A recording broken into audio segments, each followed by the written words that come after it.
Red Ball Express, 12,500 tons. The Germans didn't believe it. Introduction: A Race Against Time. August 1944. The Allied armies swept across France with breathtaking speed, their advance a testament to their overwhelming power and the crumbling German resistance. City after city fell, mile after mile of French countryside was liberated, and the path to victory seemed to stretch gloriously ahead. Yet, beneath this triumphant veneer, a silent, insidious threat loomed, a logistical crisis that threatened to halt the entire offensive. The very success of the Allied blitzkrieg was becoming its Achilles heel. Victorious tanks, far from the front lines, faced the grim prospect of grinding to a halt not due to enemy fire, but due to empty fuel tanks. Infantry divisions, pushing deeper into enemy territory, found their ammunition dwindling and their rations scarce. The rapid advance had outstripped the conventional means of supply, creating a vast and ever-growing chasm between the frontline troops and their essential lifeblood. This was the looming dilemma: how to sustain a massive army moving at unprecedented speed when traditional supply lines were stretched to their breaking point. It was in this desperate crucible that a solution of audacious scale was conceived, a solution that would ultimately deliver a staggering 12,500 tons of vital supplies to the front. This monumental undertaking, however, faced an initial hurdle of disbelief. The German High Command simply refused to believe such an achievement was possible, dismissing reports of its efficacy as mere propaganda. Chapter 1: The Trap of Success. Why the Wehrmacht was calm. The German perspective on the unfolding logistical challenges faced by the Allies was, in retrospect, a profound miscalculation born from their own deeply ingrained operational doctrines and a strategic misinterpretation of Allied capabilities. As the Wehrmacht retreated across France, they meticulously implemented a scorched earth policy, deliberately dismantling and destroying critical infrastructure.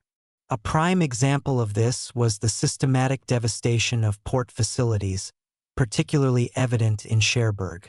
This tactic was not merely an act of spite. It was a calculated move based on their understanding of warfare. The German High Command, acutely aware of the ruined ports and the immense distances their enemy had to cover, was confident that the Allies would inevitably hit a logistical ceiling. Their own doctrine for supplying their forces was entirely predicated on the efficient functioning of railway networks and secure, intact ports. Without these, they reasoned, any large-scale offensive was unsustainable. They believed the sheer volume of material required by a modern, mechanized army simply could not be moved by any other means over such vast distances. It is reported that intelligence dispatches detailing the scale of the Allied motor transport efforts were initially dismissed by German staff officers as nothing more than propaganda fairy tales, physically impossible feats concocted to demoralize their troops. The idea that trucks could replace entire railway systems seemed absurd to them. This fundamental misunderstanding of American industrial capacity and logistical ingenuity proved to be a fatal flaw in their strategic assessment. A German officer's vivid recollection from that period underscores this hubris. "We expected their offensive to falter within a week. We did not consider trucks a serious weapon. That was our fatal mistake." This quote perfectly encapsulates the German mindset: an unwavering belief in their own logistical paradigms and a dangerous underestimation of the adversary's adaptability. They were caught in a trap of their own making, a trap woven from their rigid adherence to traditional supply methods and their inability to fathom an alternative. The roaring engines of thousands of trucks, soon to be heard across France, would be a sound they truly didn't expect, and one that heralded their undoing. Chapter 2: The Birth of the Red Ball Express. A genius plan born of desperation. As the Allied armies surged forward, their astonishing rate of advance created a logistical chasm that threatened to swallow their hard-won gains. The distance from the landing beaches and the sole functioning port of Cherbourg to the rapidly moving front lines stretched for hundreds of kilometers. Traditional rail lines were shattered, bridges destroyed, and the conventional supply chain lay in ruins thanks to the deliberate and effective, scorched earth tactics of the retreating Wehrmacht. With victory potentially slipping away not due to enemy resistance, but due to a crippling lack of fuel, ammunition, and food, a desperate situation called for an equally desperate, yet brilliant solution. This solution materialized in the form of the Red Ball Express, an extraordinary logistical system brought to life out of sheer necessity and remarkable ingenuity. Its official launch date was August 25, 1944, marking the beginning of an operation that would fundamentally alter the dynamics of the Western Front. The unique name, Red Ball Express, was not arbitrarily chosen. It was shrewdly borrowed from established American railroad terminology. In that context, a red ball designated an urgent, priority shipment, a cargo that needed to reach its destination without delay, bypassing normal queuing procedures. This nomenclature perfectly encapsulated the critical importance and extreme urgency of the supplies being transported to the front. Every gallon of fuel, every box of ammunition, every medical supply was a red ball cargo, vital for sustaining the relentless Allied advance. The operational principles of the Red Ball Express were as simple as they were brilliant, designed to maximize efficiency and minimize delays on the narrow, often congested French roads. The route itself was not a single two-way highway. Instead, it comprised two distinct, one-way loops, each stretching approximately 400 kilometers. This innovative design was crucial. Fully loaded trucks would thunder towards the front along one designated route, while empty trucks, having delivered their precious cargo, would return to the supply depots via a separate, parallel road. This strict one-way system was implemented specifically to avoid the chaos and delays that would inevitably arise from opposing traffic on the often primitive roadways. To ensure absolute clarity and prevent confusion, especially for drivers who might not be intimately familiar with the local geography, all critical intersections along these routes were meticulously marked with distinctive red signs. These red markers served as constant visual cues, guiding the endless flow of vehicles and reinforcing the unique identity of the Red Ball operation. Imagine the scene. The picturesque, often narrow French roads, usually accustomed to the quiet pace of rural life, were suddenly transformed into pulsating arteries of war. Day and night, with an incessant, deafening roar, endless columns of green cargo trucks surged forward. They became a relentless, unstoppable force, their engines screaming, their tires churning up clouds of dust. These convoys were a sight to behold, a testament to American industrial might and the sheer determination of the men who drove them. Local farmers, emerging from their homes in the early morning light, would witness an astonishing spectacle. A blur of red circles on signposts and the lingering dust clouds stirred up by thousands of wheels, the only remnants of the nocturnal, thunderous passage of the express. It was a mechanical river flowing inexorably towards the sound of the guns, a testament to a plan born of desperation, but executed with genius. Chapter 3: Steel Horses of Victory, Studebakers and Their Drivers. The monumental task of fueling and supplying an entire army on the move fell squarely upon the tireless shoulders of two principal elements: the robust vehicles that formed the backbone of the convoys and the dedicated, often unsung individuals who steered them through the perils of war. These were the true heroes of the Red Ball Express, their commitment and resilience turning a logistical nightmare into a strategic triumph. The undisputed workhorse of the Red Ball Express was the formidable 2.5-ton GMC CCKW truck, affectionately and widely known as the Studebaker. While technically a product of General Motors, Its robust and reliable design led to its colloquial adoption of the Studebaker moniker due to the widespread presence and similar appearance of Studebaker manufactured trucks in the Allied arsenal. This vehicle was a marvel of wartime engineering, sturdy, dependable, and capable of enduring thousands upon thousands of kilometers of punishing roads, often under arduous conditions. Its tough chassis, all-wheel drive, and generous cargo capacity made it perfectly suited for the relentless demands of high-speed, heavy-duty hauling across the varied terrain of liberated France. Without this tireless mechanical beast, the concept of the Red Ball Express would have remained just that, a concept. However, a machine, no matter how robust, is only as effective as the hands that guide it. The human element of the Red Ball Express is a story of incredible dedication, courage, and a poignant chapter in the history of a segregated army. A crucial and often overlooked fact is that approximately 70% of the drivers for the Red Ball Express were African American soldiers. In the racially segregated United States Army of World War II, African American troops were frequently relegated to support roles and rarely entrusted with frontline combat duties. Yet, here on the dusty, perilous roads of France, the fate of the entire front depended directly on their unwavering performance. These men, often facing prejudice even within their own ranks, were tasked with one of the most vital and dangerous missions of the war, proving their mettle and indispensable contribution every mile they drove. The grueling nature of their task led to many stories and anecdotes, revealing the driver's spirit and the immense pressure they operated under. One popular tale circulated among the troops, an illustrative anecdote that captured the blend of urgency and daring that characterized the Red Ball drivers. It was said that a military police officer once stopped a driver who was tearing down the road at an almost reckless speed. When questioned about his dangerous pace, the driver, without missing a beat, reputedly retorted, "Sir, I've got gasoline here for General Patton, and I hear he doesn't like to wait."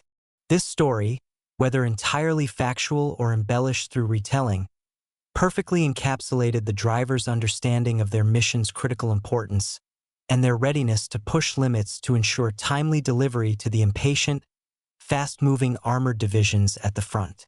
The words of a veteran driver, looking back on his service with the Red Ball Express, powerfully articulate the profound significance of their role. "We didn't fire cannons. Our weapon was the steering wheel. We fought against sleep, against saboteurs, and against time itself. If we stopped, the entire front stopped." This poignant quote underscores the immense responsibility placed upon these drivers. Their battlefield was the road, their enemy's fatigue, the constant threat of enemy air attacks or hidden saboteurs, and the relentless ticking clock. Their steadfast commitment ensured that the steel horses of the Red Ball Express kept moving, keeping the Allied offensive alive and paving the way for victory. Chapter 4: 12,500 tons daily. The price of valor in figures and facts. The Red Ball Express was not merely a logistical operation. It was a testament to the extraordinary scale of American wartime production and the sheer human will to overcome seemingly insurmountable obstacles.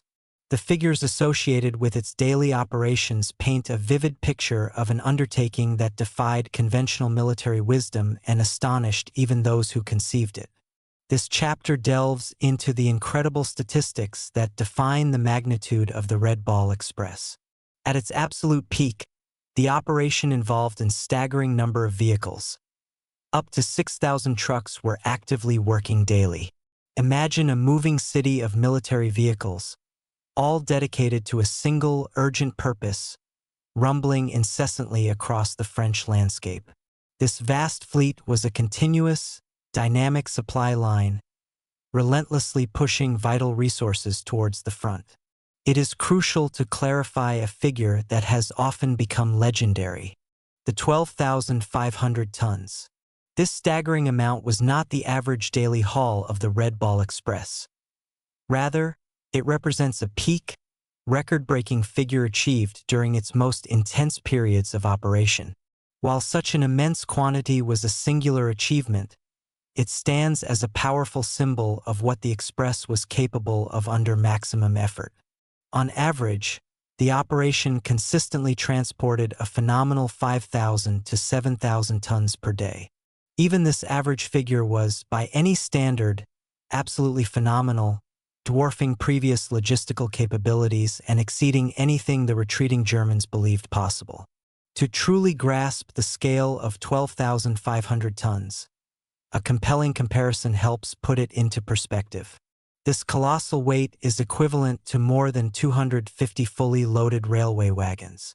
Considering that the German strategy was entirely reliant on an intact rail network, the ability of the Red Ball Express to effectively replace and surpass such a massive rail capacity by road was nothing short of revolutionary.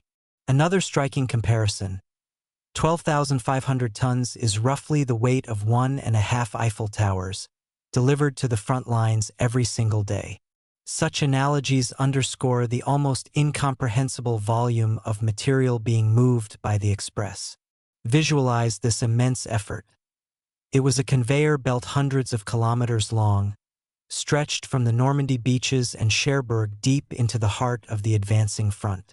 The trucks moved in such dense, tightly packed columns that from the cabin of one vehicle, a driver's view was often limited to nothing more than the rear of the truck immediately in front. This created a relentless, almost hypnotic flow. By night, with the blackout conditions partially lifted for these critical convoys, their headlights, despite being dimmed and shielded, merged into a luminous river of light. This river flowed ceaselessly from the coast, a beacon of hope for the Allied troops, straight into the very heart of the battle, carrying with it the means to continue the fight. The sheer scale, the continuous movement, and the immense tonnage delivered daily by the Red Ball Express were not just statistics. They were the concrete manifestation of Allied resolve and a pivotal factor in the swift and decisive victory in France. Chapter 5: The Legacy of the Red Express. From Logistics to History.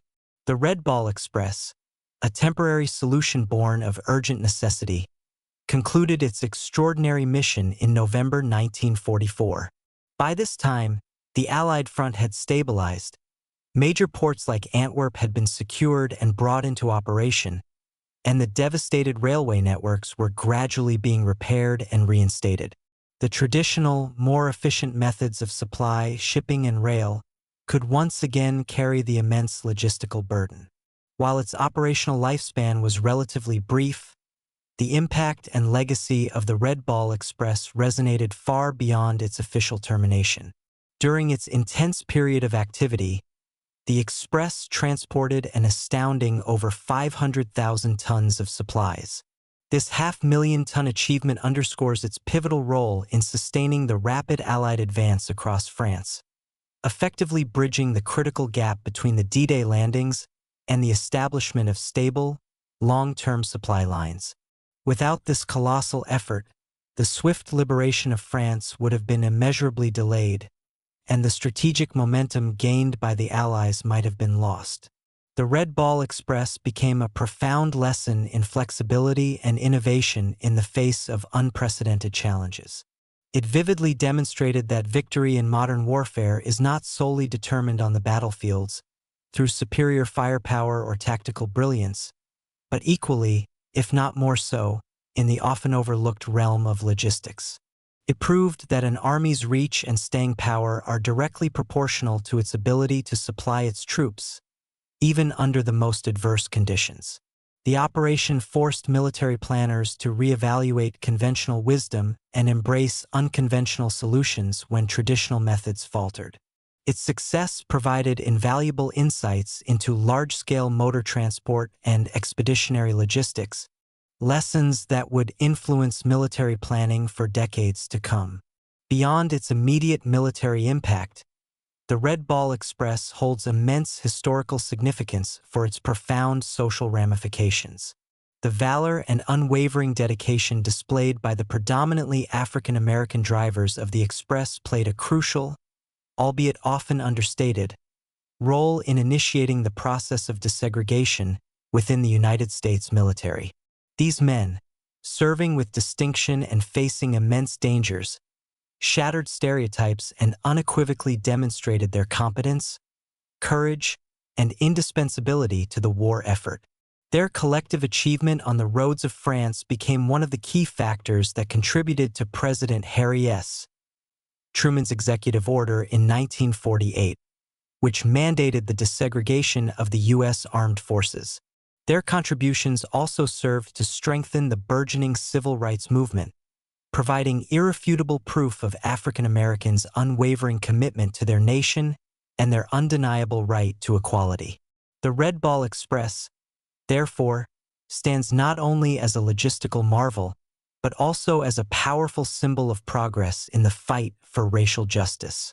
Conclusion: the roar of motors heard in Berlin.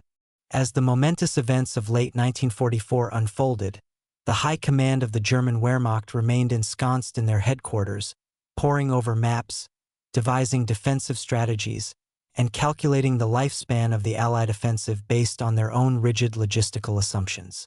They confidently anticipated the inevitable collapse of the enemy's advance, certain that the lack of functional ports and rail lines would bring the Allied war machine to a grinding halt. They believed they had effectively severed the arteries of supply. But while German generals meticulously drew lines and arrows on their strategic charts, predicting the exhaustion of their enemy, a different kind of reality was thundering across the dusty, war-torn roads of France. A sound, incessant and growing, echoed through the countryside, the roar of thousands upon thousands of Studebaker engines. This wasn't the sound of distant artillery or approaching tanks. It was the ceaseless chorus of the Red Ball Express. This roar was far more eloquent and persuasive than any intercepted intelligence report or prisoner's interrogation. It was a tangible, undeniable manifestation of Allied power and resolve. It signaled that the immense industrial might of America, combined with an unyielding determination, had not merely reached the shores of Europe but had successfully pushed deep into the continent. The constant, unwavering flow of fuel, ammunition, and rations meant that the Allied forces could continue their relentless pursuit, their advance unimpeded by the very logistical hurdles the Germans had so confidently erected. The Red Ball Express was not merely a fleet of trucks undertaking a complex cargo delivery operation. It was a silent, yet deafening, ultimatum. It was a message delivered not through diplomatic channels or military pronouncements, but on wheels, carried by the sheer force of American ingenuity and perseverance. It unequivocally stated that the industrial capacity of the United States, coupled with its adaptive logistical genius, could overcome any obstacle. This roaring testament to American will and capability meant that the unstoppable momentum of the Allied push could no longer be contained or denied. The roar of those motors, though physically distant, was symbolically heard in Berlin, shattering the last vestiges of German hope and confirming the inevitable end of their war.